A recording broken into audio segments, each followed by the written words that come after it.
Hello viewers, আশা করি আপনারা অনেক ভালো আছেন। আসসালামু আলাইকুম। আজকের বিষয় হলো গরুর মাংস।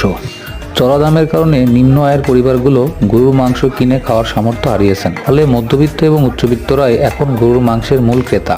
1 কেজি মাংস 700 টাকা দিয়ে কেনার সামর্থ্য রাখেন এমন মানুষের সংখ্যাও কমেছে, কারণ 4 থেকে 5 সদস্যের পরিবারের জন্য 1 কেজি মাংস কেনা বৃথা।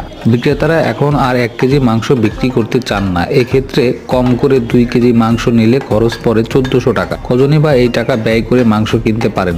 মাঝারি আয়ের চাকরিজীবীদের রান্নাঘরেও এখন গরুর মাংসের প্রবেশ ঘটে কোনো উপলক্ষকে কেন্দ্র করে। আর দরিদ্র পরিবারের পবিত্র ঈদুল আজহা ছাড়া গরুর মাংস মুখে তোলা এখন দুঃসাধ্য। অপরদিকে দেশের অন্যান্য পণ্যের সঙ্গে গোখাদ্যের দামও বেড়েছে।